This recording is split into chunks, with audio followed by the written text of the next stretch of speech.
I am finally going to be reading Fourth Wing today. Hi, hi, hello, welcome back. My name is Maddie, and for today's video, I am finally going to be reading Fourth Wing. And yes, I know, I'm severely late to the game on this book. I thought, what better way to spend a Saturday all by myself with nothing to do than to finally read Fourth Wing. Fourth Wing is an insanely popular and viral book on pretty much any social platform you can think of. I feel like everyone and their mother has read Fourth Wing except me. And honestly, for the longest time, I thought that I would never read Fourth Wing. I just wasn't that gravitated to the book. And to be completely honest, I have watched several in depth reviews on Fourth Wing that spoil the whole plot. So I do know what the book is about and what all the spoilers are. So you may be wondering, well, why are you reading Fourth Wing now if you already know what it's about and you thought you were never going to read it? And to answer that question, Fourth Wing was on Kindle Unlimited, so I downloaded it. I swear, Kindle Unlimited makes me unhinge because every book that I was like, I don't know if I really want to read that or buy that, so I'm just going to skip out on it. But then if I see it on Kindle Unlimited, I'm like, well, it's free, so I have to read it now. And that's exactly what happened with Fourth Wing. So I will be reading it on my Kindle. My handy dandy Kindle is going to get me through the day. And honestly, I'm going to try to challenge myself to finish this in like a day or two. So we'll see how that goes. This is going to be an in-depth reading vlog of me reading Fourth Wing for the first time. And there's probably going to be spoilers throughout this video because I just want to yap about the book while I'm reading it to my phone. Oh my god, I just opened Fourth Wing on my Kindle and it says the typical time to read is 13 hours and it's 650 pages? Oh my god, maybe I won't read this in a day. This is a lot. Anyways, let's get started with Fourth Wing.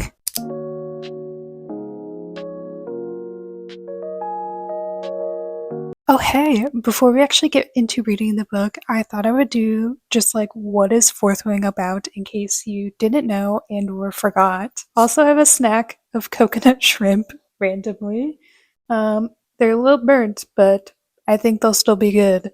But anyways, on to Fourth Wing and what it's about. It's a romantasy series, and as of this moment, it is currently incomplete. It follows the main character Violet, and Violet always thought she would enter the scribe quadrant, just living a quiet life among books and histories. However, her mother, who is a war general, really threw a wrench into that plan and essentially forced Violet to actually join the War College to become a dragon rider. And the War College is a little bit ridiculous because a lot of them just don't make it through school. Like, literally, they do not make it through life. Also, there is a select number of dragons that will actually bond with a dragon rider. So a lot of the soldiers at the War College will kill each other in order to better their chances of bonding with a dragon. Less people, less competition. And because Violet is the daughter of the war general, she has a target painted on her back, especially for the children of the rebellion leaders, because the rebellion leaders were and their children were forced to join the War College for whatever reason. And of course, the once very powerful rebellion leader, his son Xaden, is at this War College as well. So there's a little bit of an enemies to lovers moment between Violet and Xaden. Also, while in the background, war is looming and growing, and yeah. So that is the very, very basic premise of Fourth Wing. Let's actually get into reading now.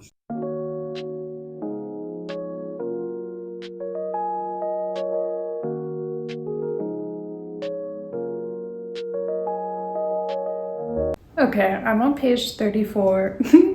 Why am I giving an update now on page 34? I barely read anything of the book, but I feel like entertaining and interesting things have happened that I want to talk about. So obviously the main character, Violet, she is joining this war college basically only because her mother wants her to join, even though her entire life up until this point she has not been training at all for this war college, which is literally a death sentence, but okay. And in the beginning, Mira is like, you can't send Violet to this college. She's gonna die. She won't make it. She's gonna die. And on and on and on, which, like, damn, okay.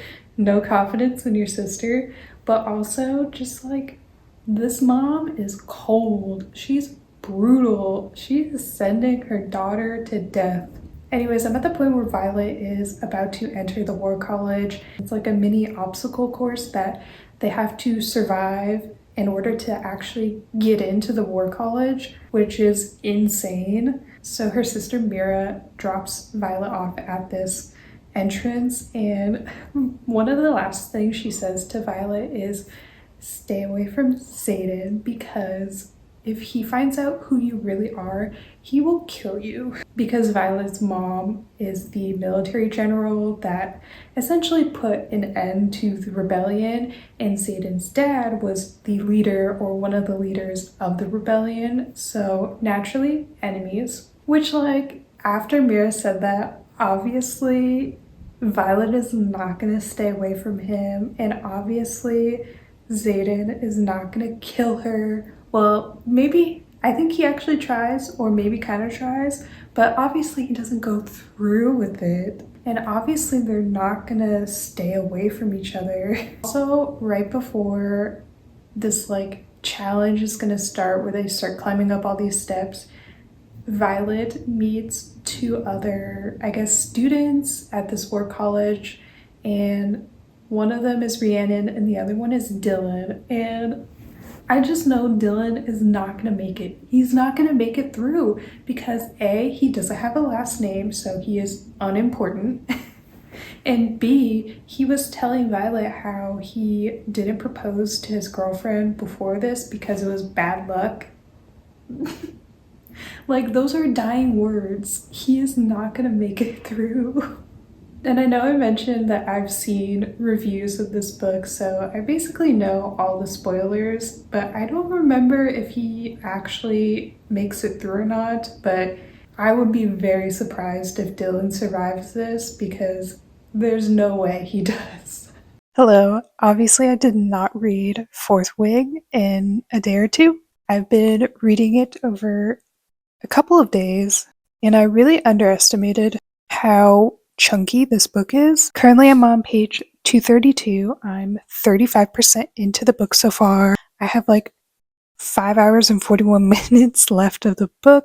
I feel like a lot has happened, but also not a lot has happened at the same time. I'm finally at the part of the book where the dragons are there and actually play a bigger role in the book, which I'm super excited for because honestly, how I'm ranking everything in the books so far, number 1, dragons, number 2, Xaden, and then everything else is just there.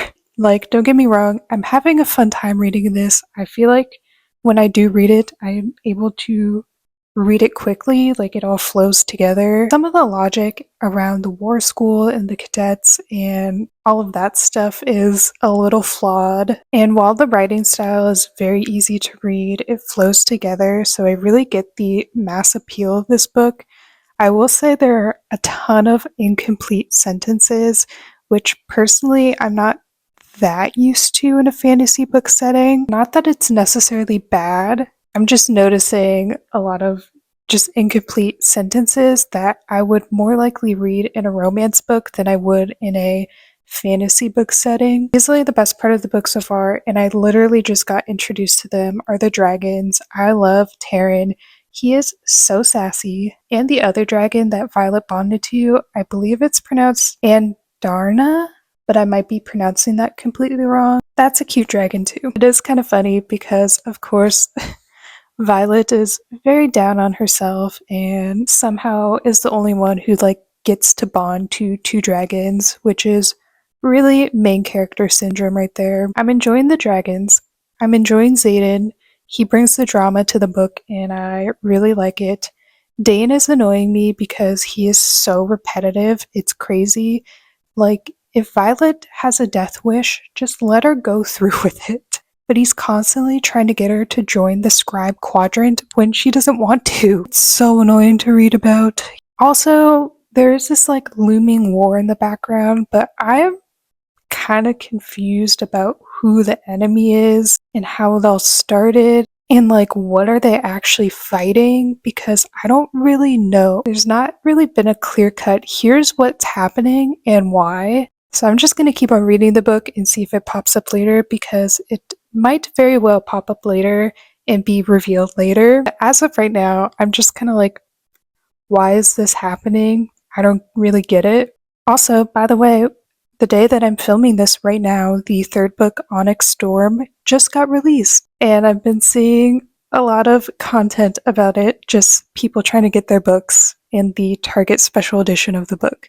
Without further ado, I'm going to keep on reading because I got to finish this book because I kind of want to be done with it. Hello. Sorry if my reading vlog portion of this video kind of ended abruptly. I got to a point where I needed to like hunker down, literally lock in and finish the book, because I have been reading Fourth Wing for like, I don't know, like 4 or 5 days at that point, and I kind of wanted to be done with the book. So now on to my review portion of Fourth Wing. I actually had to write notes while I was reading this book just so I didn't forget some of my major hitting thoughts. Listen, before I even start this review, I know how insanely popular this book is. Literally, the average Goodreads rating is like a 4.58, which is insane, especially when there's like 2.5 million reviews. And I personally haven't watched this interview, but I've heard people say that the author has said that she wrote this as a beginner fantasy novel, and I would agree with that statement. I can definitely see the mass appeal of Fourth Wing. It can be very fun, it can be very entertaining, it has a lot of different tropes that people love. It has this school setting with a lot of action scenes and, of course, romance and dragons. So I feel like there's a lot to really love about this book. Let's start off with just the world building, and the plot. I will say my biggest gripe with the book is just how illogical the War College was. Truly, I don't understand who approved the rule that cadets could each other. Like, how would you trust somebody who is in your squad not to, like, in real battle when they were trying to all at school? Do you see what I mean? There's no trust, there's no camaraderie. Camaraderie? There's no trust, there's no camaraderie between all the cadets as a whole, because they are able to off one another. Also, from like a military standpoint, I don't know why you would allow this, because wouldn't it make sense to move the cadets who kind of failed to be riders to the infantry, which Fourth Wing has mentioned that it does have an infantry? Why would you off all of these potential soldiers from a military standpoint? It just doesn't make sense. So another thing that I didn't really understand about the War College, and this is by no means an original thought because I've heard other people say this too, is just why would you allow individuality at a war college and within the military? The military suppresses all individuality in order to have soldiers act, behave, and think the same way. So when you remove the uniformity amongst the writers and let them have their own individuality, like pink hair or piercings or whatever, it just doesn't really make that much sense in the context of the military. Also, it really doesn't make sense because literally it's stated in Fourth Wing that the infantry has uniformity and the writers don't have to follow that rule. It doesn't make sense to me, I'm sorry. I will say the dragons are pretty cool. I loved when the dragons finally came up in the story. I thought they were so cool. I love that they were actual characters. I love that they could actually speak to their bonded rider. It just added so much depth to the dragons themselves. I loved Taryn. I thought he was so sassy and sarcastic, and he had great commentary and great banter with Violet. And I love Indarna as well. I just thought she was so sweet and cute and a little baby dragon. Like, how cute is that? Also, within the War College, too, who approved the idea of letting the dead rebellion leader's children join the military and have them all be in the writers portion of the military? Like, who approved that? Maybe this decision will make more sense in future books, but just right now, I'm like, I don't understand the reasoning behind this. And one last thing that I'm going to talk about the plot and world building is the war and the ending. I felt like throughout the book, I was constantly thinking, like, what is this war?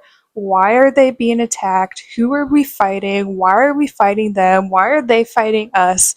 And for like 80% of the book, that was never really addressed until like the very end, where you find out that Xaden was lying to Violet and he was actually working with other people who were flyers on these griffins that were attacking the wards of magic. And Xaden and the rest of the rebellion kids were helping them out by providing them materials for weapons.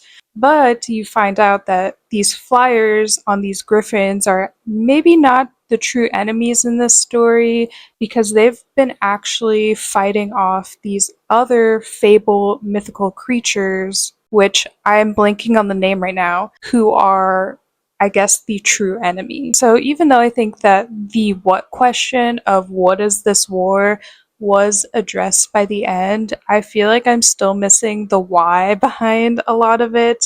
Like, I kind of understand it, but also the why has never been explicitly stated in the book yet. Maybe it will be expanded upon more in future books, but as of this point, I feel like I'm still left with questions.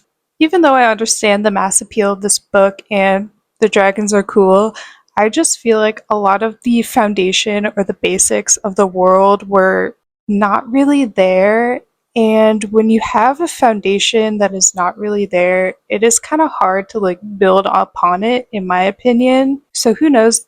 This is just the first book. There are already other books in this series. So maybe things will start to make more sense in those books. But in the case of Fourth Wing alone, I just don't understand the logic of the world. Let's move on to the characters. Like I said, the dragons, cool, the best characters of the whole book. However, the amount of side characters that were brought up in Fourth Wing were insane. I swear like 95% of the side characters have zero character depth or description, so I don't remember any of them when they're mentioned, because why would I if I'm giving nothing to work with? As a result, when these side characters eventually die, I don't care about them because they weren't really that important to the story overall. I will say, and this is a spoiler, that Liam only had a semblance of character depth that was somewhat impactful to the story. So when he did die at the end of Fourth Wing, like, it mattered a little bit because Violet already had so much interaction and training with Liam up until that point, so it felt more real. I kind of just wish that most of the side characters were removed and the side characters that were actually important to the story were bolstered up more, and also more dragons. I feel like if there was more dragons, this book would have been a lot better. One character besides the dragons that I actually loved, and I agree with the people here, it's Xaden. I thought he brought the drama, he brought the banter, he brought the sarcasm, and he was really entertaining to read about. And I will say that Xaden and Violet definitely had chemistry, and I definitely see like why they should be together as a couple. And it probably helps that Dane was so annoying in this book. Like, he was so pushy to Violet all the time about all of her decisions. Like, just let her be. Just let her make her own decisions. So I really appreciated Xaden there as like a buffer between Dane and Violet, because Dane was so annoying. So annoying. But I will say, even though they definitely had chemistry and I like them as a couple for the most part, I do wish that they stayed enemies for longer in the series. Like, I know that they started off as enemies and then they became lovers, and then by the end of the book, they're enemies again. But I wish that initial enemies part was longer. You know? I just felt like Violet said, I love you to Xaden so fast. Like, we're in the first book, this is gonna be a multi-book series and you're already saying I love you? Stand up. I'm joking. I'm joking. But yeah, I just wish that initial enemies period was like a little bit longer because I like that the best of their relationship. Let's talk about the writing next. I will say the writing style is like very direct and there's not a whole lot of subtlety to the writing itself, which is not a bad thing at all. I'm just saying that is what I've noticed about the writing style. And I feel like a lot of things are really harped upon, like the amount of death that happens in the War College. I swear that it was brought up like 20 times within the first 100 pages of Fourth Wing, which, like, yes, I get it, there's death. Then also, the writing is like very vague about other things, like what is the war and why is it happening. And another thing that the writing is very vague about is just like the mention of gods. Like, Violet is praying to these gods, like the god of death, Malik. I don't know any of these gods and like how they work in the world. Like, why do they matter? Maybe this will be expanded upon and addressed in further books, but I just noticed that while I was reading. Finally, in terms of what I think is going to come next, or what I think is going to be expanded upon in future books, I do think there is great potential with the theme of censorship of information and knowledge.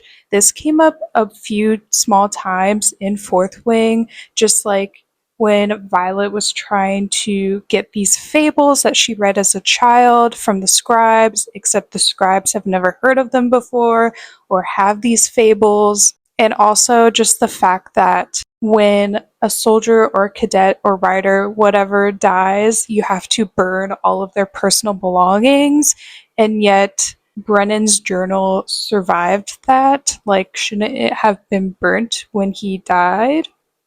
So I think those parts and pieces are definitely intentional in Fourth Wing, and I'm curious to see the greater impact they might have in future books because I feel like that theme is really interesting and can be really unique in a fantasy setting. So yeah, that is my review of Fourth Wing. A part of me thinks that the book is just so fun and entertaining, and I love the dragons. But another part of me is like, a lot of the world building aspects are illogical, but I feel like there is potential for future books to be possibly even better than Fourth Wing in terms of those aspects. So maybe I'll read the rest of the series, maybe I won't. I'm kind of feeling conflicted about it right now, but all I can say for sure is that I'm not jumping to read the next book quite yet, but maybe I'll do it for another video. Who knows? But that's the end of this video. Hopefully you enjoyed my chaotic reading vlog, and hopefully you enjoyed my review of it, even if you disagree with me. These are just my own thoughts and opinions on the book and how I took it, and obviously there's a lot more people out there who love the book a lot more than I do. I know how exciting it is to read a book that you absolutely love and adore. But that brings me on to the end of this video. Thank you so much for watching if you made it this far, and until next time, I'll see you later.